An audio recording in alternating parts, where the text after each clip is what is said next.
완연한 가을로 접어든 것 같습니다.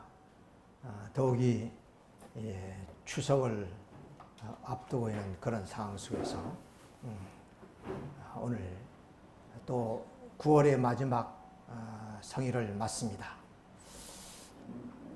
이미 말씀드린 것처럼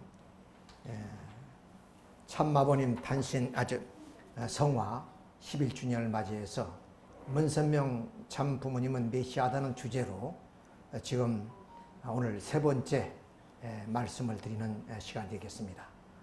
오늘은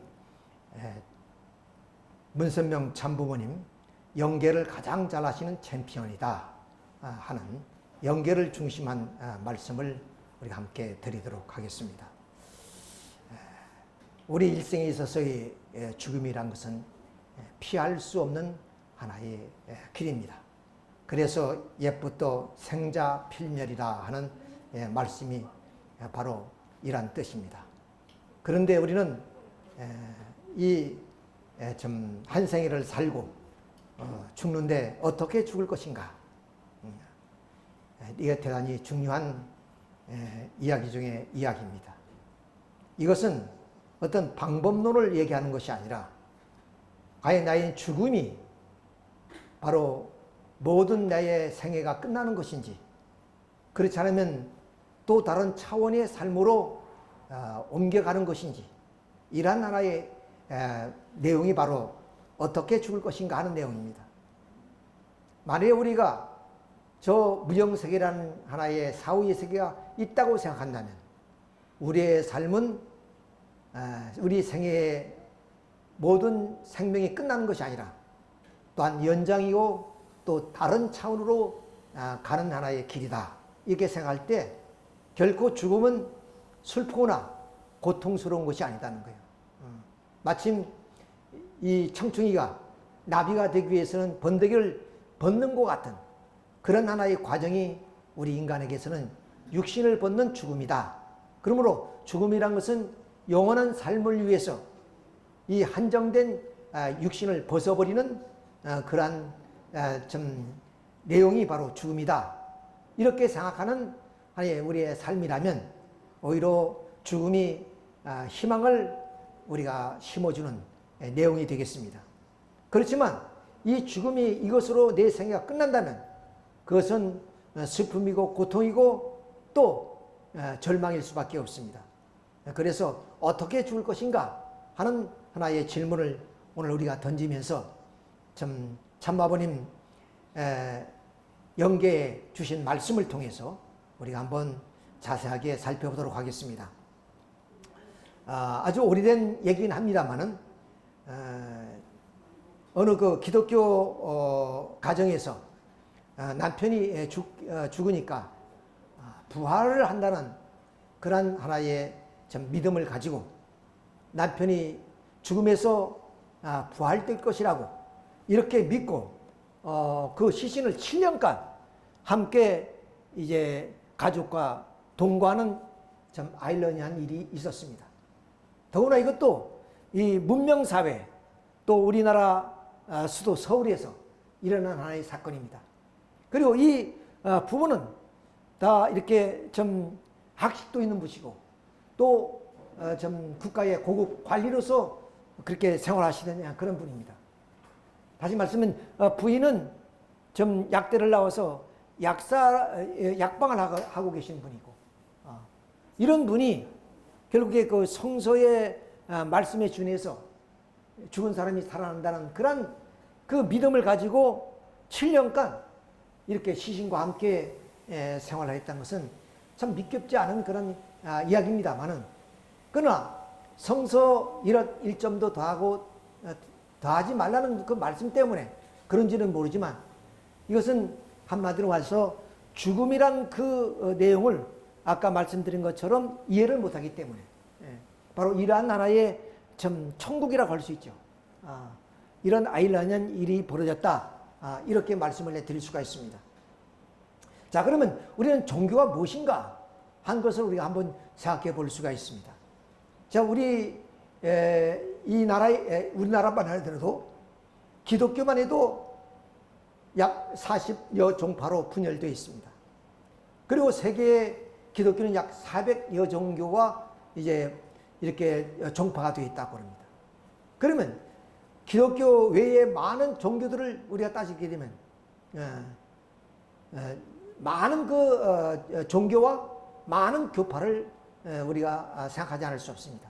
이런 종교의 목적이 무엇인가 한 것을 좀 참부모님 이렇게 말씀하고 계십니다.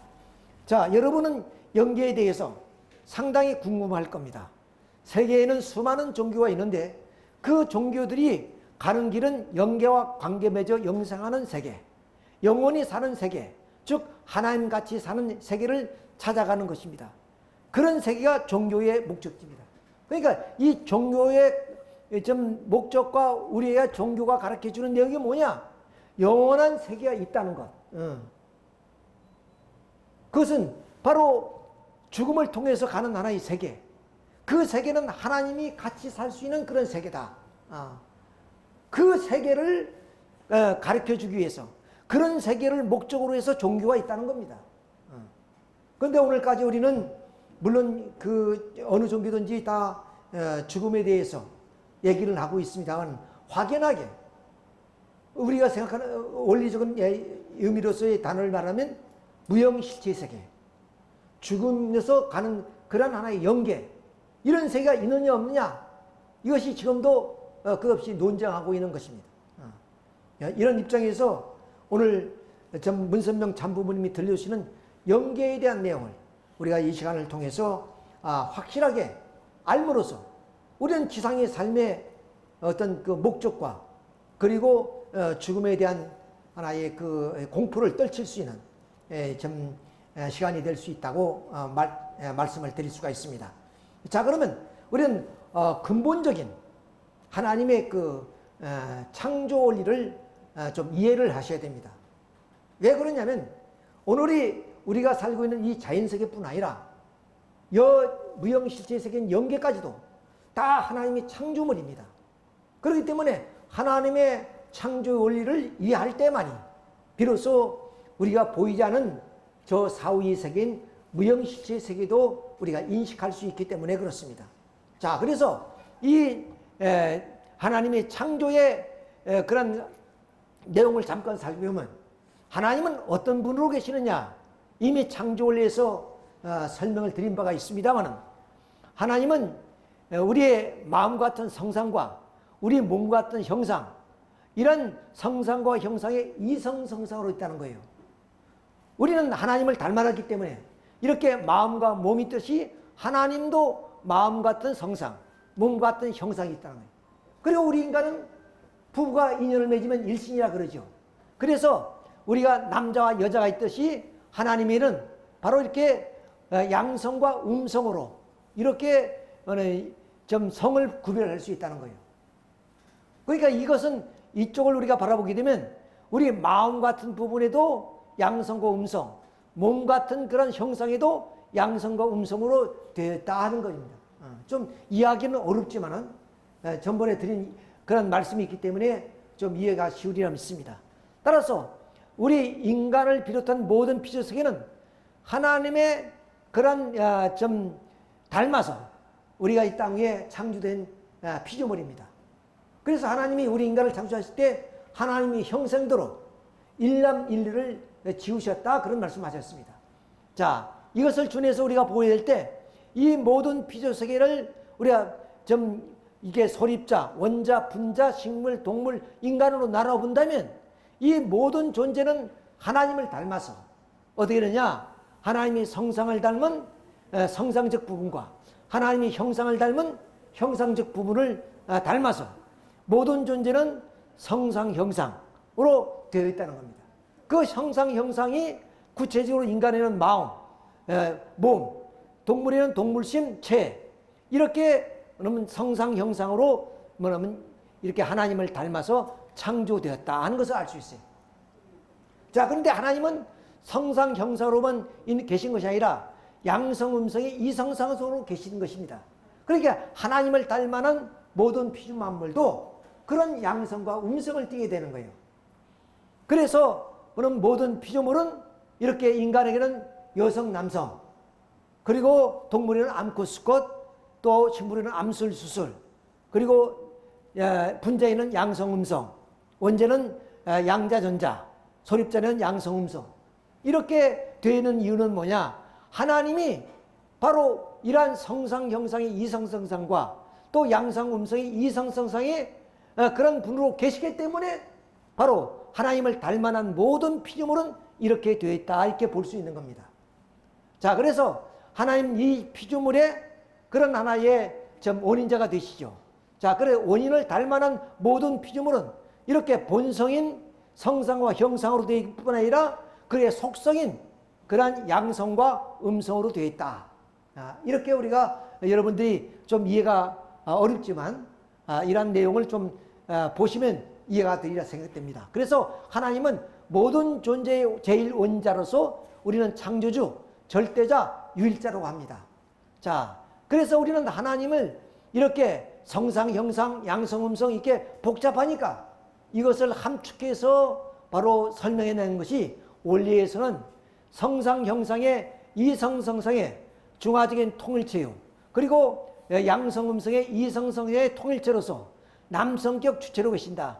그렇기 때문에 우리는 하나님을 아버지라 부른다. 이렇게 봅니다. 자, 이것은 뭐 앞으로도 늘 이제 말씀을 통해서 듣게 되면 이해가 확실해지리라 믿습니다. 그러면 여기에서 바로 우리 인간 피조세계나 하나님이 서서히 아래 본이 된 그런 성품이 뭐냐? 그것이 성상과 형상이라는 거예요. 그러면 그 성상은 바로 영입니다. 영.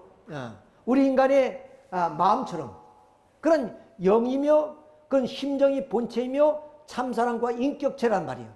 그럼 형상은 뭐냐? 우리 몸처럼 그런 하나의 힘이며 만유원력입니다. 그러니까 이것을 너무 어렵게 생각하지 말고 우리 인간을 비유했을 때 성상은 마음이고 형상은 몸이라는 거예요.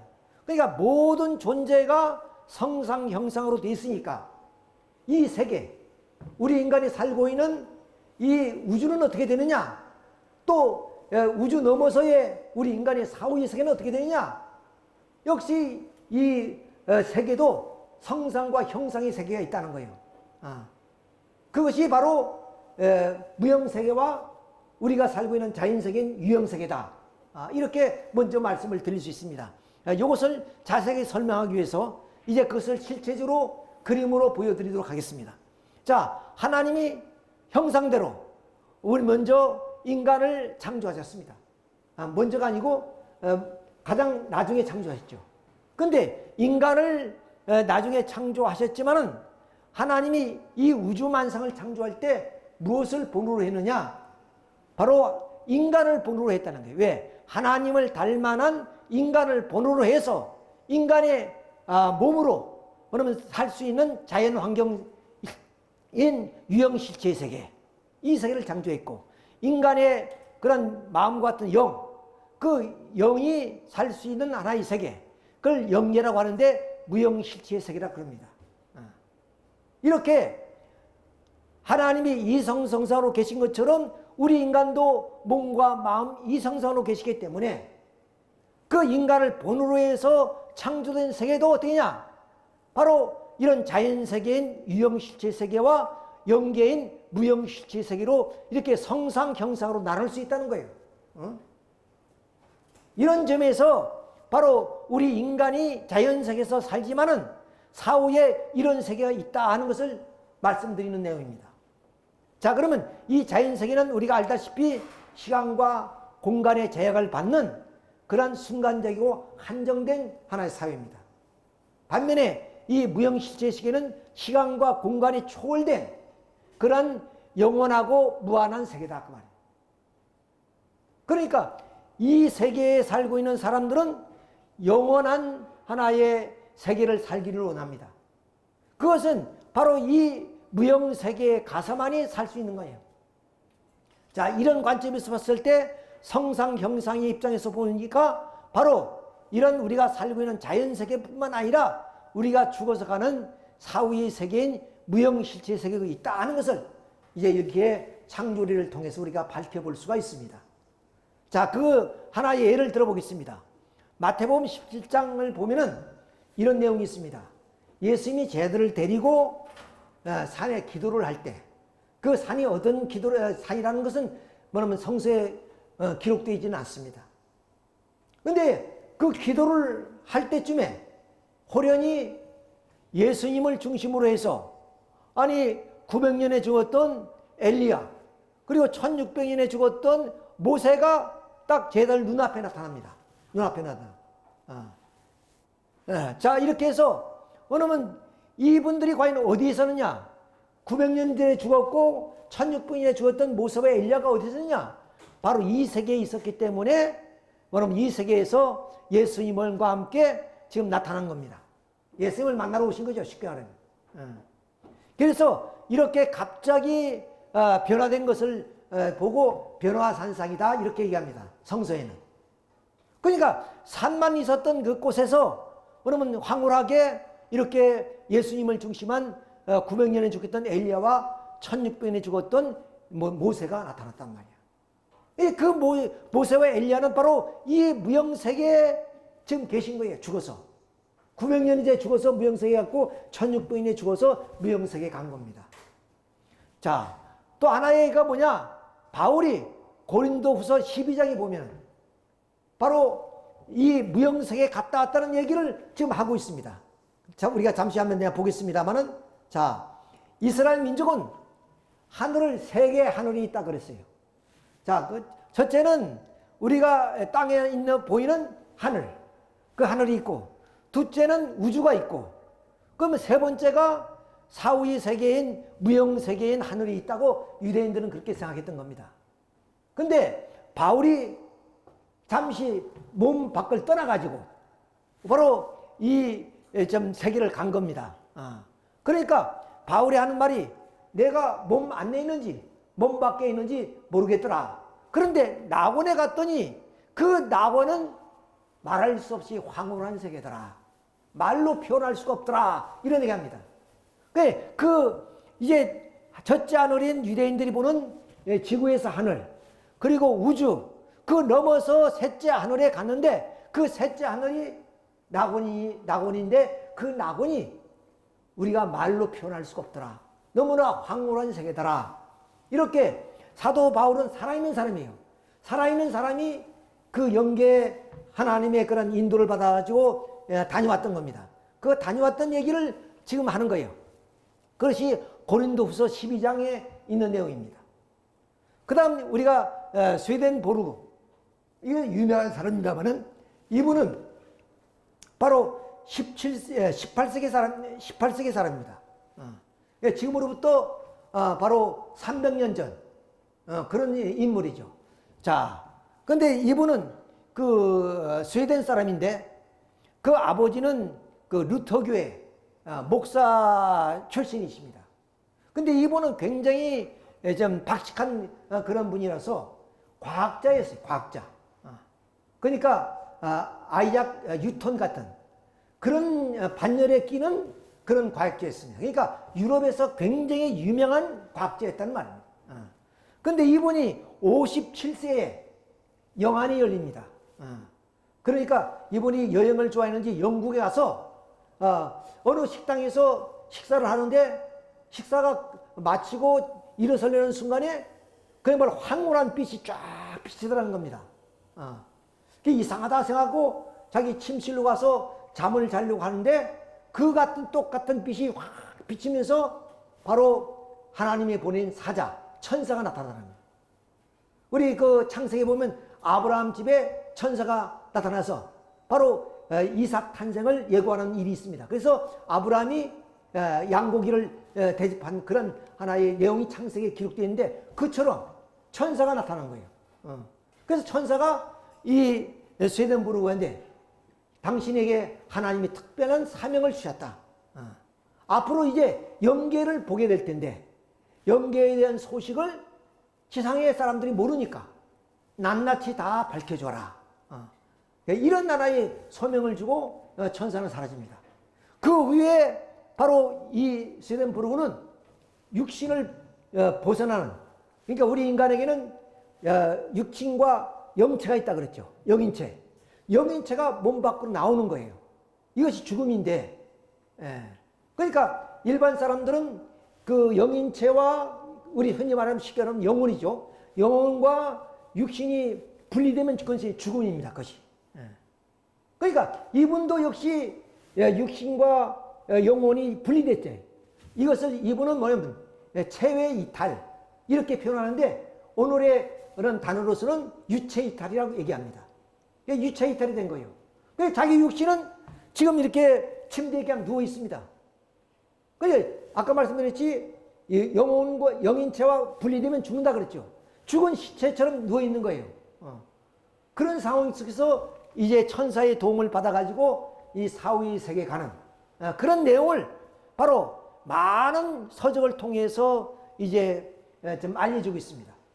그래서 일찍부터 유럽에는 이 스웨덴부르크를 중심한 학회가 조성이 돼서 이번에 대한 그 이야기를 연구하고 지금도 많은 책으로 그럼 번역이 돼서 읽고 있습니다. 자, 그 내용을 우리가 잠시 보게 되면요. 자, 1759년 그는 수도 스톡홀름에서 약 300마일 떨어진 코텐브루크에 있었다. 어느 날 오후 4시경 같은 시각에 대상 윌리엄 카스텔이 집이 만찬에 초대되는데 오후 6시경 자리를 떠나다가 얼마 후에 다시 되돌아왔을 때는 대단히 걱정스러운 얼굴을 하며 지금 스톡홀름에 큰 불이 일어나 맹렬하게 타서 번져나가고 있다. 누구누구의 집은 벌써 탔으며 우리 집도 위험한 지경이다 고 말했으므로 거기에 있던 15명 정도의 소인들은 전부 대단히 놀랐다. 그리고 난 후 8시경에 그는 고마운 것은 하나님의 은혜로 불은 나의 집부터 세 번째 집까지 와서 꺼졌다고 말했다. 그러니까 아까 말씀드렸지 천사에 이끌려서 이 무형실체 세계, 사후의 세계를 이제 이전부터 스웨덴부르크는 이제 다녀오시는 거예요. 근데 그것을 누구에게도 말아도 이해가 안 되잖아요. 그러니까 이제 자기의 영적인 능력, 이런 능력을 지금 이제 얘기를 하는 겁니다. 그러니까 자기의 몸이 좀 뉴테이터리 안 돼서라도 그 영계에서 그럼 서로 텔레파시를 통해서 주고받는 거예요. 그러니까 이분은 땅에 있는 스미서 영계의 어떤 분이 그걸 가르쳐 주는 거예요. 그러니까 300마일이 떨어진 코텐브루크에 화재가 일어났던 것을 이제 그런 영안이 열려서 보고 그것을 전하는 내용입니다. 그러니까 이분이 하는 말이 나는 마술사가 아니다는 거예요. 나는 마술이란 것은 뭐냐면 우리 눈을 현혹시키는 거 아니겠습니까? 근데 그것이 아니라 이분은 그 실체를 보고 있다는 거예요. 자, 자기 주장이. 자, 그 다음 두 번째 또한 1762년에 러시아 황제 피터 3세가 죽는 날 그런 어떤 소집회에 출석하고 있었는데 이야기를 하는 동안 그의 얼굴 표정이 달라지면서 실신 상태와 같이 되었지만 얼마 후에 곧 회복하였다. 그래서 다른 사람들이 왜 그러냐고 물으니 지금 이 시각에 피터 3세가 옥중에서 죽었다. 그것을 그럼 이 양반은 영안이 열리기 때문에 보았다는 거예요. 그걸 지금 얘기하는 겁니다. 자, 그 다음 또 어떤 소집회에 출석하고 있을 때 공장을 가지고 있는 어떤 한 사람에게 돌연히 당신은 지금 곧 여기에서 공장으로 가시는 것이 좋겠습니다 라고 주의를 주었다. 그의 말에 따라서 그 사람이 공장에 가보니 바로 거기는 작업하는 사람들은 한 사람도 없고 공장의 한 모퉁이에서 불이 일어나고 있었다.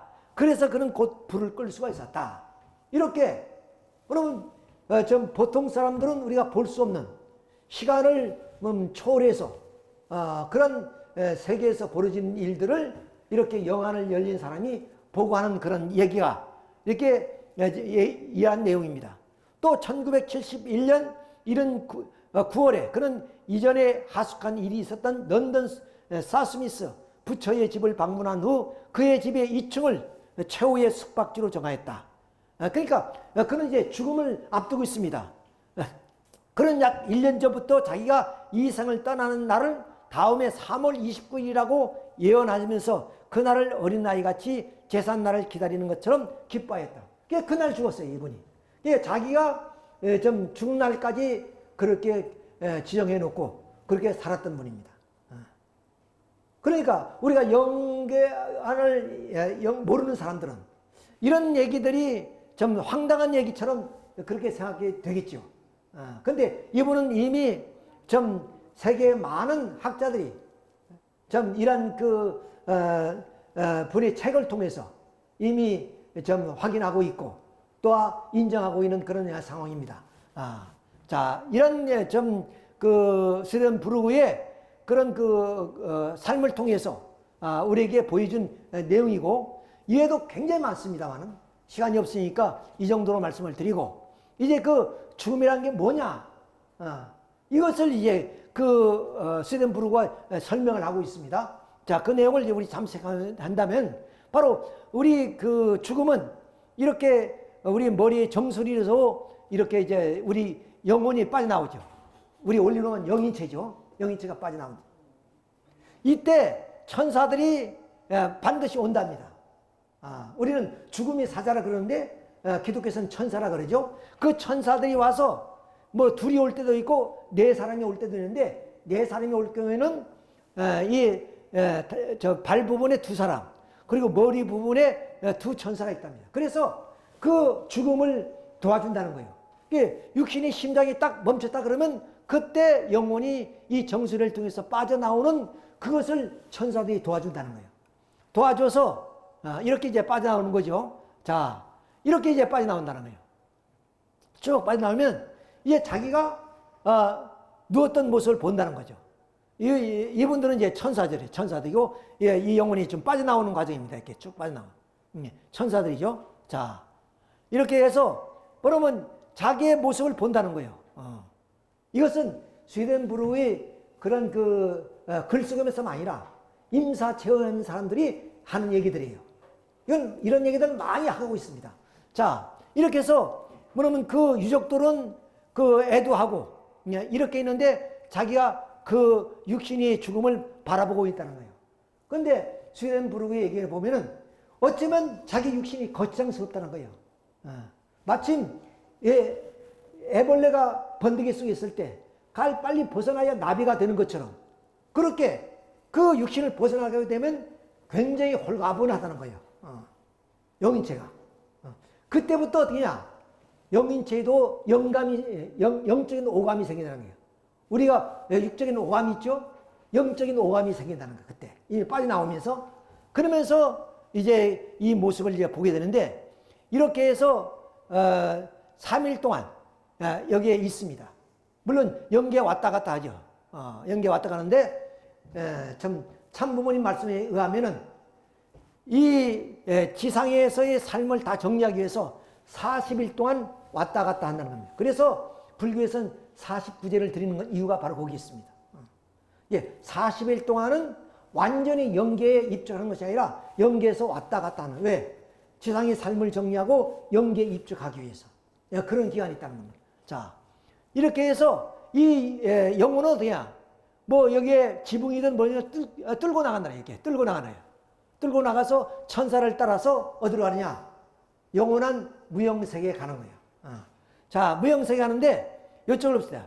먼저 중간영계 간다는 거예요. 중간영계. 그러니까 천국도 아니고 지옥도 아닌 중간영계에 가서 여기서 쉽게 말하면 자기 가족들을 만나고 이렇게 또 부부를 만나고 이렇게 한답니다. 근데 이때 갈 때 누굴 만나냐? 천사가 인도해 준다. 그러니까 안내 천사가 있고 수호 천사, 보호해주는 천사가 있고 이러는데 그 천사하고 그런 어떤 심령 기준이 안 맞으면 예를 들면 아주 높은 영급에 있는 천사가 왔는데 좀 죽은 영혼은 아주 좀 지상에서의 그 삶이 본된 삶을 살지 못했다면 그 심적인 수준이 안 맞기 때문에 천사가 다시 가고 다른 천사가 온답니다. 그때 오는 천사는 굽이 낮은 천사가 온다는 거예요. 그래서 어떤 분은 여러 천사가 왔다 갔다 한다는 겁니다. 그런데 이제 참부모님 말씀에 의하면 바로 아주 이 땅에서 하나님을 잘 믿고 선하게 하나님의 뜻을 위해 살던 사람은 바로 여기에 오면 바로 오자마자 바로 최상의 영계로 올라간다는 거예요. 뭐 이렇게 거치지 않고 바로 올라간다는 거예요. 근데 보통 영인들은 여기에 와서 자기 가족을 만나고 그런 후에 자기의 삶이 정리된다는 거예요. 정리되는데 바로 어떠냐? 이제 여기서 자기가 정말로 하나님의 뜻을 위해서 열심히 산 사람은 제3천국은 어떤 곳이냐? 바로 사랑의 화신체. 좀 누가 보더라도 저 사람은 천사 같다. 저 사람은 정말로 좀 사랑이 넘치는 분이야. 이런 것을 우리가 화신체라 그런단 말이에요. 그런 화신체들이 가는 것이 제3천국이에요. 여기는. 그럼 제2천국은 어디 가느냐? 그것은 하나님을 믿되 뭐냐면 지식으로 알고 이성으로 뭐냐면 하나님을 믿는 분이죠. 그러니까 진리를 중요하게 생각하는 거예요. 여기는 사랑을 가장 중요하게 생각하는 바예요. 여기는 진리를 중요하게 사는 사람. 이런 사람들이 여기 간다는 거예요. 그럼 제일 천국은 어떠냐? 그건 도덕적으로 윤리적으로 착하게 산 사람들 여기 간다는 거예요. 그래서 여기에 가가지고 그것이 분별이 된다는 거예요. 근데 그렇지 못하고 악하게 산 사람도 되냐? 그 다음은 지옥으로 빠진다네. 지옥으로. 그 지옥에 제일 지옥에 가는 사람은 악령, 악하게 산 사람들. 그 다음 두 번째 지옥에 가는 사람이 뭐냐면 악마. 그러니까 악령과 악마는 좀 다르죠. 악령은 악한 일을 한 사람이고 악마는 그 악한 일을 하도록 사주하는 그런 마귀를 말하는 거예요. 마귀. 그 다음 제3지옥은 악귀. 이건 아주 용서받을 수 없는 사람. 우리가 쉽게는 무간지옥이라고 그러지. 불교에서. 끝이 없는 그런 지옥에 있는 그 지옥. 그것이 제3지옥. 이렇게 간다는 거예요. 자, 이렇게 쭉 설명했는데 뭐 책을 많이 썼기 때문에 굉장히 내용이 많아요. 그것을 이제 참부모님이 원리를 중심에서 하신 말씀과 거의 비슷합니다.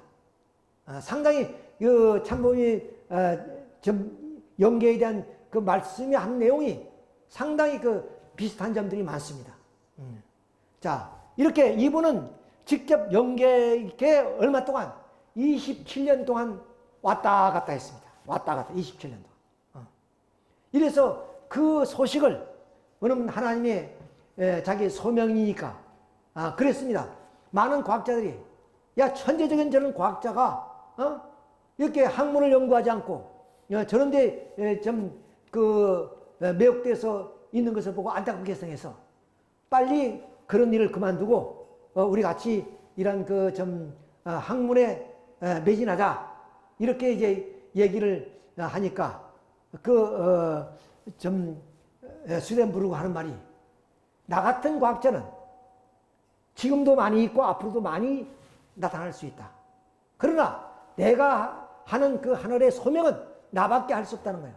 그렇죠. 영계를 마음대로 왔다 갔다 할 사람 누가 있습니까?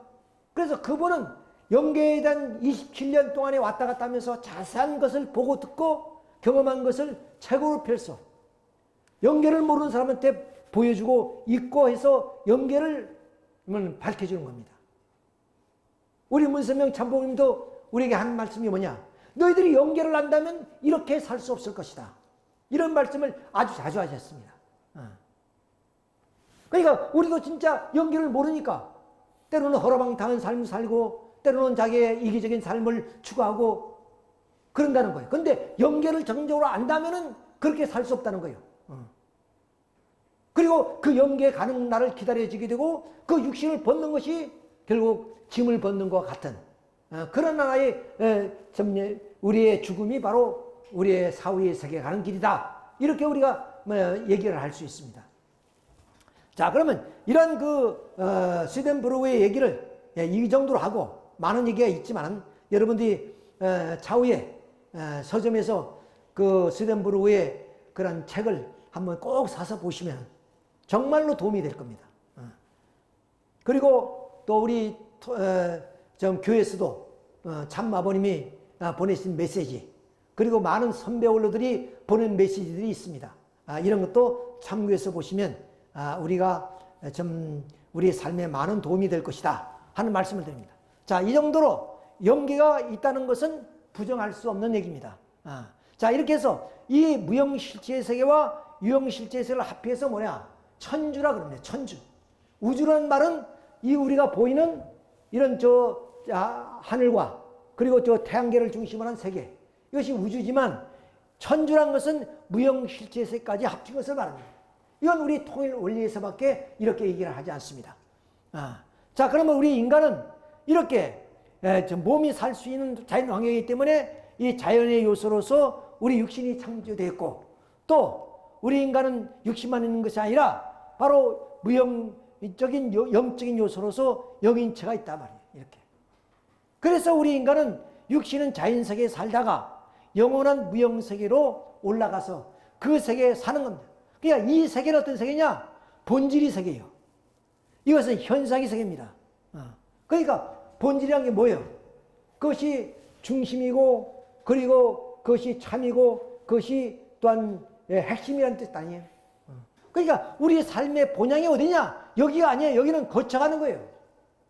어머니 태중에서 태어나서 내가 좀 영인체를 완성하기 위해서 이 육신생을 100년을 살고 영원한 본향 땅으로 가는 겁니다.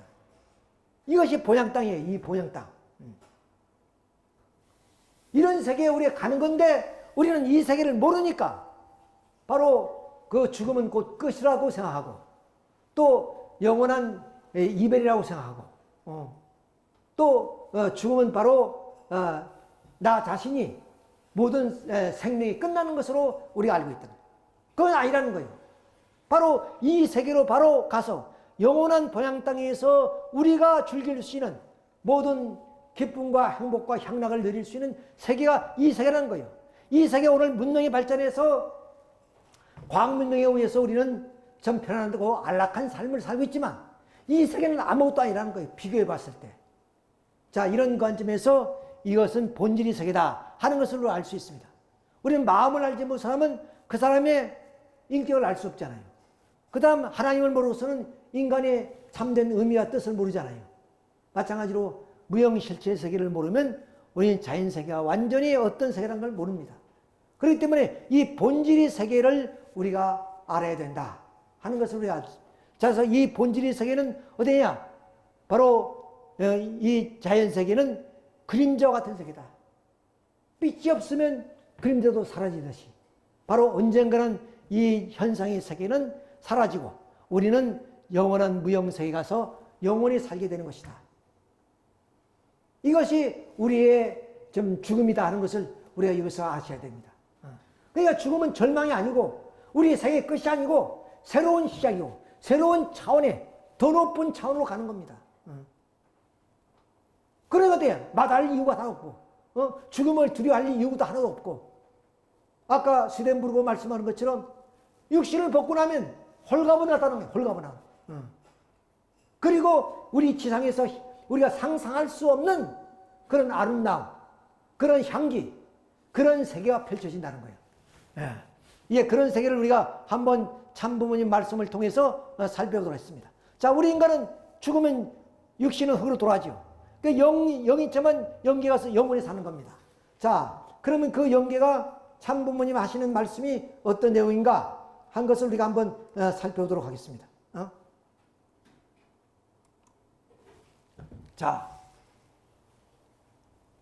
분명히 실존하는 영계다. 세계 인류 가운데 영계를 모르는 사람이 80% 됩니다. 믿는 사람도 영계가 있을까? 하나님이 계실까? 확실히 모릅니다. 그러나 영계는 있습니다.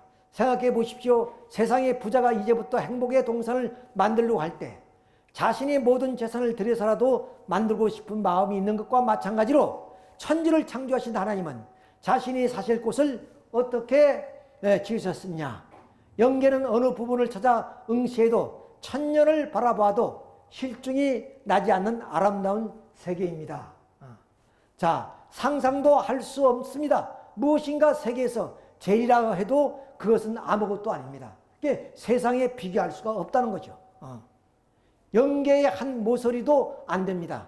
지상에 아무리 아름다운 세계도 영계의 한 모서리도 불과하다 그 말입니다. 그러므로 이 지상이 갖고 싶은 게 아닙니다. 선생님에게 말하라고 한다면 지상이 선생님의 목적에 맞지 않아서 돌아가고 싶습니다. 쉽게는 내가 빨리 죽고 싶다. 그 말씀이에요. 왜? 선생님은 스웨덴 브루처럼 영계 하나님 이미 원리를 발표하기 전에, 우리들을 만나기 전에 아버님은 영계에 가서 모든 천군 천사들을 다 만나고 또 영계 지옥까지 다 보신 분이시고 또 하나님으로 또 이 원리가 네가 찾은 원리가 이것이 참된 하나님의 창조의 원리다. 이것을 인증표를 받고 가져온 겁니다. 원리가. 우리 공부하는 원리가. 이게 하나님을 또 인정을 받고 세우는 원리다 그 말씀. 그러니까 영계를 모르실 리가 없는 거죠. 너무나 잘하신 분이죠. 자, 그렇기 때문에 차라리 내가 영계에 빨리 가고 싶다. 예, 이런 말씀이에요. 자, 영계에서의 의식주. 우리가 먹고 입고 사는 그 영계는 어떤 영계인가? 이걸 선생님이 말씀하고 계십니다. 물론 이것도 다 간추려서 간략하게만 말씀을 드리는 겁니다만은 저 나라에 빵 공장이 있겠습니까? 없겠습니까? 코카콜라나 주스를 만드는 공장이 있습니까? 없겠습니까? 있겠습니까? 거기에 자동차를 만드는 공장이 있겠어요? 없겠어요? 저 나라에 가서나 좋은 차 타고 다닌다 하면서 이러고 다닐 건가? 여기서는 벤츠를 타고 다니고 어떻다고 자랑하고 하지만 말입니다. 거기서 그걸 다 필요 없습니다. 영계는 벤츠 정도 그런 거 필요 없다는 거예요. 저 나라에 가서 뭘 할 것이냐, 먹을 것이냐, 안 먹을 것이냐. 먹어야 됩니다. 먹는데 무엇을 준지 않고 먹느냐? 사랑을 준지 않고 먹게 되어 있기 때문에 사랑을 갖지 못한 사람은 가서 먹으려 해도 입이 버르지 않는다. 그래 여기는 그 물질의 요소를 통해서 우리가 식사할 수 있는 음식이 만들어지지 않아요? 그런 하나의 물리적인 어떤 법칙에 의해서 우리는 음식이 만들어지고 우리가 먹고 그러지만 거기는 사랑의 법칙에 의해서 이루어지기 때문에 사랑이 없는 사람은 입이 안 벌어진다는 거예요. 입이 안 벌어. 자기를 사랑하는 마음이 있고 전체를 사랑하는 마음이 중심이 안 되어 있으면 입이 벌어지지 않습니다. 젓가락으로 먹을 것을 집어서 입으로 가져가더라 해도 젓가락에 딴 데로 가는 겁니다. 그러니까 영계는 참사랑을 가져야 모든 것이 가능한 세계이고 참사랑을 안 가지면 모든 것이 불가능한 세계입니다. 스웨덴 브루크는 또 이런 얘기를 하고 있습니다. 자, 지옥에 어떤 곳에 갔더니 한 곳은 사람들이 그야말로 음식을 잘 먹고 아주 좀 외모도 아주 좀 건장하게 건장한 사람들이 모여서 참 재미있는 얘기를 나눈 것을 보았고 한 곳에 갔더니 음식은 산더미처럼 쌓이는데 사람들은 빼빼 말라서 그야말로 꼬쟁이처럼 되어 있다는 겁니다. 그 이유가 뭔지 알아봤더니 바로 이 참부모님 하신 말씀이에요. 음식이 있어도 입으로 사랑이 없으니까 입으로 들어가지 못했다는 거죠. 그러니까 무형세계는 사랑이 요소로 되어 있는 것이기 때문에 사랑이 있으면 자기가 원하는 것이 모두가 이루어지고 사랑이 없으면 그것이 실현이 안 되는 것이다. 이런 말씀이 되는 겁니다. 또 영계에서의 지식, 하나님을 알아야 됩니다. 하나님은 인격적 신이어야 됩니다. 하나님의 막연해서는 안 됩니다. 우리 자신이 구체적이고 지정의를 갖춘 인격적 사람이라면 그 주체 되시는 하나님도 지정의를 갖춘 인격적 신이라는 것입니다. 그러면 하나님이 가지고 있는 많은 속성 가운데 제일 중심이 무엇이냐? 정입니다. 정. 사랑의 어떤 핵심이 정이죠. 자, 사랑이라는 것입니다. 하나님도 사는데 사랑이 제일 필요합니다. 하늘나라에서는 지식으로 사는 것이 아닙니다. 여러분이 영계를 몰라서 그렇지 영계에 가서 안다고 하는 것은 일주일이면 다 끝납니다. 오늘 우리가 과학적 지식, 또 우리 애들이 상식 이런 건 일주일만 되면 다 안다는 거예요. 근데 영계에서 우리가 이 지상에서 사랑을 채울하지 않고서는 안 된다. 이런 말씀. 거울같이 볼 수 있는 세계가 영계입니다. 영계는 제 아무리 잘나고 제 아무리 훌륭한 지식이 있다 하더라도 그가 갖고 있는 지식은 일주일 이내에 능가할 수 있는 직감의 세계입니다. 마음의 빛을 통해서 보기 때문에 거기에 관계되어 있는 인연의 세계는 자동적으로 이해되는 것입니다. 그것은 정의 심정을 통해서 봐야만 나와 상대관계를 갖든가 주체관계를 갖지 지식이라든가 다른 하나의 속성으로는 안 됩니다. 그러니까 정을 중심해서 상대와의 관계를 맺으면 상대와의 대화도 이루어지고 상대로부터의 그런 좀 기쁨도 정서로 느껴지게 된다 하는 그런 얘기입니다. 자, 영계에서의 사람관계. 하나님은 천지를 창조하신 분이에요. 오늘날 이 세상 존재 기원이 되는 가장 모체이신 분입니다. 그분은 존재 가치의 기원입니다. 그분이 계심으로 오늘 이 현상세계가 시작이 됐습니다. 그런 절대적인 분은 어떤 시대의 변화가 있다고 해서 변하는 분이 아닙니다. 절대적인 것은 변하는 것이 아닙니다. 또한 시간이나 공간에 제한받는 것도 아닙니다. 모든 제한을 초월한 자리에서 모든 제한을 주관하시는 분입니다. 그런 분이 하나님이라고만 할 게 아닙니다. 그분은 아버지입니다. 여러분은 아버지 하나님이라고 불러야 합니다. 그 아버지는 여러 번 낳아준 아버지입니다. 인간의 다르게 다시 낳는다는 말이 필요한 것이지. 실제 그러지 않습니까? 우리 어머니가 우리 아버지가 우리를 낳았어요. 그러면 우리 아버지는 누가 할아버지 낳았죠? 따지러 가면 하나님이 인간을 낳은 거죠. 그러니까 하나님 우리 인간은 모두가 하나님을 아버지라 불러야 된다. 아버지라는 거예요. 그분은 본래 여러분을 낳은 아버지입니다. 육신의 아버지는 여러분을 다리를 놓은 아버지입니다. 다리를 놓아줬대. 하나님과 우리 관계에 다리를 놓아준 그런 분이 육신의 아버지다. 근본의 아버지는 하나님이다. 사람들이 하나님을 뭐라고 부릅니까? 전부가 기독교에서 부르는 뜻이 하나님은 아버지라 부릅니다. 부자지간은 아버지라 하는 게 하나 형님이라고 부르게 되어 있습니다. 어머니라고 부르게 되어 있지 않습니다. 부모의 뿌리를 가진 한 집안에서 할아버지 할머니는 하나님을 아버지라 부르고 아버지도 하나님을 아버지라 부릅니다. 어느 집안의 기독교 가정에서 이제 아버지하고 애들하고 이제 기도를 합니다. 근데 아버지가 기도를 먼저 했습니다. 하나님 아버지, 좀 저희들을 긍휼히 보시고 사랑해 주시고 건강을 주시고 또 우리 자기들을 건강케 해 주십시오. 그래서 간절히 기도를 드립니다. 그 다음 아들이 기도를 드리게 됐습니다. 아들이 하나님 할아버지 감사합니다. 그러니까 아버지는 아버지라 불렀는데 아들은 하나님 할아버지 이렇게 부르시나요? 그래서 나중에 기도 끝나서 너 어떻게 해서 하나님 할아버지라 부르냐? 하나님 아버지라 불러야지. 아버지가 하나님을 아버지라 불렀으니까 나에게는 할아버지가 되는 것이 아닙니까? 이렇게 했다는 말입니다. 지금 이 얘기예요. 하나님은 우리를 낳아주신 분이기 때문에 아버지다. 그러니까 우리 아버지, 우리 어머니는 형제라는 거, 형제. 우리를 낳아주는데 다리를 놓아줬을 뿐이지 우리를 낳아준 분은 하나님이라는 거예요. 그러니까 우리 아버지나 어머니나 할아버지는 모두가 우리 형제라는 거, 형제. 그래서 저도 지금도 그것이 참 마음이 와닿지는 않습니다만 참부모님 있을 때 그런 말씀을 하세요. 야, 그러면 영계 가서 우리 아버지한테 형님, 어머니한테 누님 이렇게 불러야 되는 거예요. 근데 그것이 맞다는 거예요. 그것이 맞다는 거예요. 지금 이 말씀입니다. 이 말씀. 이 말씀. 우리를 낳아준 분은 하나님이다. 우리 아버지 어머니는 우리를 낳게끔 다리를 놓아주실 뿐이다. 그렇기 때문에 우리 할아버지도 하나님께 하나님 아버지, 우리 아버지도 하나님께 우리 아버지, 나도 하나님 아버지. 그러니까 우리끼리는 형제다. 그것이 좀 천국의 원리다. 그런 말씀이에요. 처음 가면 좀 어색하겠죠. 아버지한테 형님 이렇게 그렇게 말씀하셨어요. 자, 그 다음에 이번에는 손자도 역시 하나님을 아버지라 부릅니다. 집안 식구 모두가 하나님을 아버지라 부릅니다. 이와 같이 하나님은 인간 모두의 아버지가 되시는 분입니다. 그러므로 하나님은 인간에게 아버지가 되시고 인간은 서로 형제가 되는 겁니다. 선생님은 가끔 정말 그렇게 된다면 영계에 가면 참 재밌을 거라 생각이 듭니다.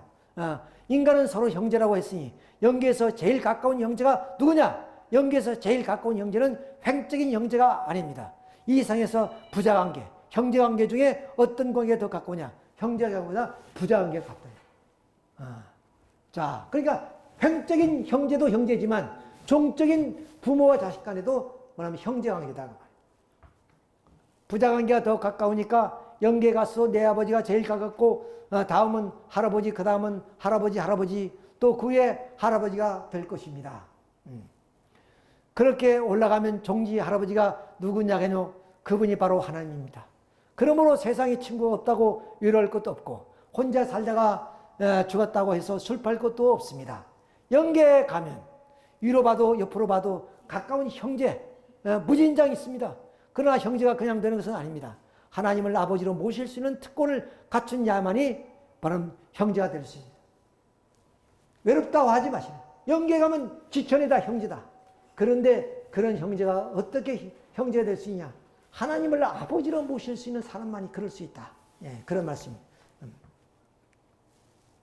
그다음 여섯 번째, 영계의 중심한 사랑. 영계의 공기는 사랑.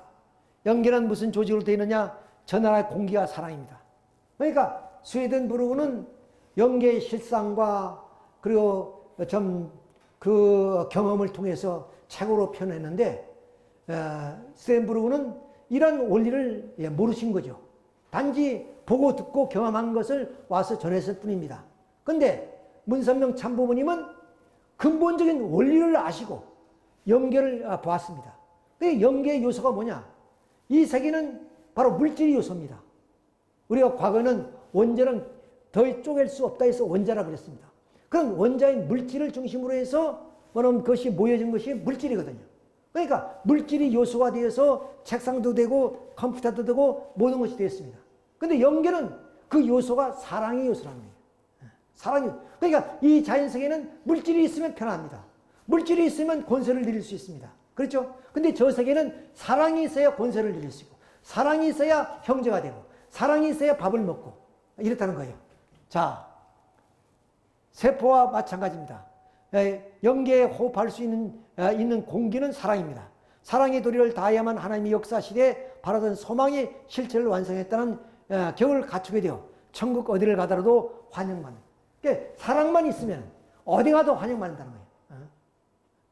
마침 우리 사회에서 좀 지식을 쌓고 그리고 덕을 갖추면 어디 가든지 다 환영하지 않습니까? 그것처럼 저 세계는 지식이라든가 그것이 문제가 아니라 물질이라든가 그것이 아니라 사랑만 있으면 어디 가든지 환영받을 수 있는 것이다. 왜? 사랑이 요소의 세계이기 때문에 그렇다. 영계는 사랑의 중심의 삶을 사는 곳. 저 나라에서는 영인들이 사랑을 중심합니다. 그렇기 때문에 사랑의 복을 많이 나눠주라는 겁니다. 지상에서 사랑을 많이 나누라는 겁니다. 앞으로 예술만 남습니다. 사랑에 대한 시를 읊을 줄 모르는 사람은 낙제입니다. 우리가 영계에 가게 되면 참사랑의 힘으로 아무리 먼데 있는 사람도 순식간에 만날 수 있고, 아무리 먼데 있는 사람도 사랑 때문에 찾아갈 때는 순식간에 고향으로 돌아갈 수 있고. 이게 사랑은 어디냐?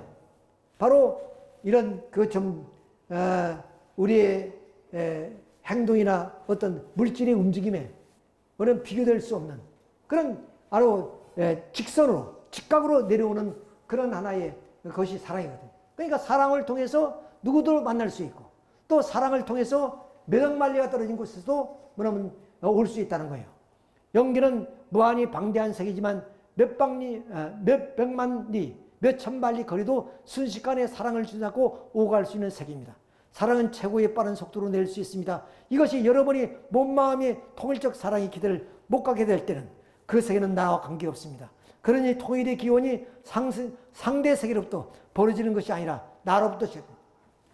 내가 사랑으로 가득 차 있으면 몇 억만리가 떨어져 있는 부모님, 그러면 가서 만날 수 있고 또 부르면 올 수 있고, 그러니까 그러면 상대에서 문제가 아니라 나의 문제에서부터 나가 사랑의 주체가 됐을 때 내가 원하는 것이 다 이루어질 수 있다는 그런 얘기가 되는 거죠.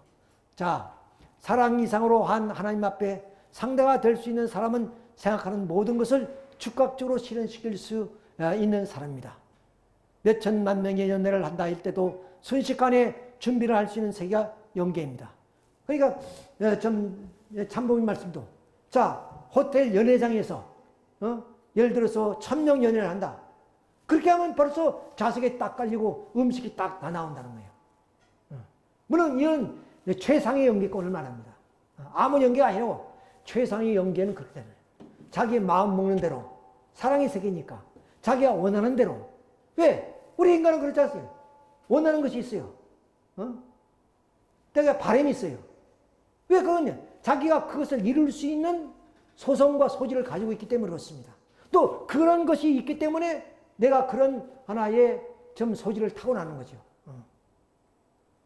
자, 그런 것처럼 그런 소원이 어디 있느냐? 이 세상에서는 안 이루어져요. 물론 많은 문명이 발달해서 시간을 초래해서 빠르게 이루어지긴 하지만 순간적으로 이루어질 수는 없다는 거예요. 그러니까 바로 호텔에서 연애를 한다. 그러면 한순간에 호텔 음식이 장만되고 자리가 딱 펼친다는 거예요. 그 세계가 연결하는 거예요. 여러분들이 그런 세계를 몰라서 그렇지. 그러면서 참부모님께서 우리에게 말씀하시네요. 그러니까 아는 사람 하루라도 빨리 연계 가고 싶다는 거예요. 내 영의 인체만 완성시킨다는. 연계 가던 날에는 참사랑이 최고의 스피드를 가지고 있기 때문에 광대한 220억 광년이 드는 이 우주의 참사랑을 가진 하나님은 껑충껑충 한 걸음으로 뛰어넘는 것입니다. 여러분도 모두 같습니다. 연계에서는 아무리 큰 우주체가 있어도 그곳에 나의 자신이 활동 무대입니다. 연계는 미덕만리 거리에 있는 세계의 사람들이라도 사랑의 마음이 강하고 보고 싶다 하면 나타날 수가 있습니다. 이렇게 왔느냐 어떻게 왔느냐 하면 당신이 불러서 나타났습니다 하는 겁니다. 얼마나 멀리서 왔느냐 하면 미덕만리 떨어진 곳에서 왔다고 하는 것입니다. 거리를 초월합니다. 우주와 내 활동기지입니다. 그러니까 광대무비한 저 우주를 우리 육신을 쓰고는 갈 수 없습니다. 기껏 우리가 달이나 화성이나 지금 적군하고 있을 뿐입니다. 그런데 전 문선명 참부부님께서 하신 말씀이 영계에 가면 그 영인들이 그런 곳에 다 가는 것이다. 자, 그러니까 우리가 원한다면 참 호기심이 많은 사람은 저 우주 밖에 어떤 세계도 가겠죠. 자, 그런 세계가 연계라는 것을 말하고 있습니다. 자, 연계의 생활은 어떠냐? 먹을 걱정, 살 걱정, 입을 걱정 없습니다. 아까 말씀드렸죠. 옷이 필요하다면 옷이 나오고, 집이 필요하면 집이 나오고, 좀 짜장면이 먹고 싶다면 짜장면이 나오고 그렇다는 거예요. 자, 왜 자기의 심령 상태로 원하는 것 모든 것이 가능하기 때문입니다. 전날에서 먹습니다. 전날에도 자기를 만져보면 핏줄이 맥박에 뜨는 걸 느낄 수 있습니다. 마찬가지입니다. 영적인 몸이지만 마찬가지입니다. 내가 무엇을 먹고 싶다 하면 먹고 싶은 것들이 먹을 수 있게 나타나는 것입니다. 그게 어디서 오느냐? 그런 세계를 동원할 수 있는 능동적 자성을 행사할 수 있는 세계가 영계입니다. 그렇기 때문에 전체를 동원할 수 있는 주체적 능동성을 가진 것이 뭐냐? 권력도 아니요, 지식도 아니요, 돈도 아닙니다. 사랑입니다. 이렇게 주체적 능동권을 가질 수 있는 것은 우리는 이상에서 어디냐? 권력이고 돈이고 지식이죠. 근데 저 세계는 사랑이란 사랑. 왜냐하면 상대가 오페라식으로 말하면 나도 오페라식으로 이야기가 되는 것이고 또 상대가 춤을 추면서 대답하면 나도 춤을 춘다는 겁니다. 그저 영원히 좋아하고 실존하지 않습니다. 한 군데서 춤추면 전국이 전부 다 춤추고 한 군데서 노래하면 전부 다 그렇습니다. 자, 마지막에 연계에서 할 일. 여러분이 연계에 가서 할 일이 무엇이냐? 그날에 할 일이 무엇이냐? 거기에서 돈벌이 하겠느냐? 옷이 필요하고 집이 필요하냐? 여러분이 원하는 것은 즉각적으로 보급받을 수 있습니다. 연계는 자기 사랑 정도에 해결할 수 있는 세계입니다. 원하는 것은 전부 다 나타나라 하면 즉각적으로 나타나는 것입니다. 하지만 나를 위해서 나타나고 암만 죽겠다고 큰소리 야단해도 안 됩니다. 반대로 하늘나라의 왕자의 입장에서 왕을 모시는 가운데서 모든 것이 필요하니 나타나라 하게 되면 즉각적으로 상상할 수 있는 것은 다 가능한 세계의 연계입니다. 연계에 가서 뭘 할 것이냐? 사랑의 노래를 부른 겁니다. 사랑으로 말하는 겁니다. 연계에서는 우리가 연계에 가서 되면 참사랑의 힘으로 아무리 먼데 있는 사람도 순식간에 만날 수 있고 아무리 먼데 있는 사람도 사랑 때문에 찾아갈 때는 순식간에 고향으로 돌아갈 것입니다. 자, 많은 얘기가 있지만 참 이 정도로 해서 참 문선명 참부모님의 말씀을 우리가 들어봤습니다. 자, 그래서 우리 인간은 이 피수세계의 주관자고 또 이 양세기의 매개체고 그리고 천주의 종합실체상이다. 자, 그러니까 이런 좋은 세계를 놓고 우리는 가지 않겠다고 발버둥치고 그야말로 죽기 살기로 안 죽으려고 발버둥치잖아요. 그것은 이 땅에 죄악을 좀 저지르면서 악하게 살던 사람들은 그럴 수밖에 없어요. 그러나 정말로 좀 사랑을 나누면서 산 사람들은 하루속히 저 육신이 좀 벗어버리고 홀급하는 그 영계에 가서 내가 원하는 대로 살 수 있는 그 세계에 가는 것이 우리의 좀 바람이다.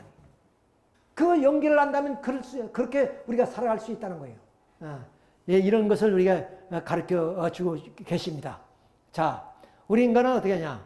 어머니 태중에서 한 세상, 지상생활, 그리고 북만상천으로 가지요. 자, 우리가 태어나서 이렇게 좀 어머니 뱃속에서 성장해서 완성하면 우리가 태어나는 거 아니에요? 그럼 이 세상에서 결혼하고 결국 늙습니다. 그게 죽습니다. 자, 이 죽음이 뭐냐? 그것은 내가 이 나비가 애벌레가 되어서 번데기를 벗고 나비가 되는 것 같다. 우리의 그 거덕지 같은 육신을 벗어버리고 오늘 홀로 영계에 가서 우리가 원하는 그런 하나의 이상을 노래하면서 사는 그 세계가 영계라는 거예요. 죽음이라는 거예요. 자, 그러니까 우리의 이 어머니 뱃속의 10개월은 우리 육신이 완성하기 위해서 10개월 동안 필요한 겁니다.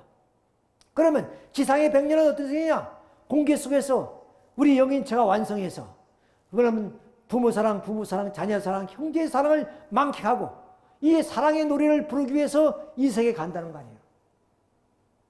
그러니까 이 세계가 하루속히 우리가 가야 될 그날을 기다리면서 사는 것이 우리들이 지상의 삶이 되어야 된다. 왜? 연계를 모르니까 그렇지만 연계를 안 되면 그렇게 살아간다. 얼마나 희망찹니까? 얼마나 우리에게 희망이 있는 그런 삶입니까? 오늘 우리들이 삶은 전부 다 나이가 들면 절망입니다. 죽을 거 없죠.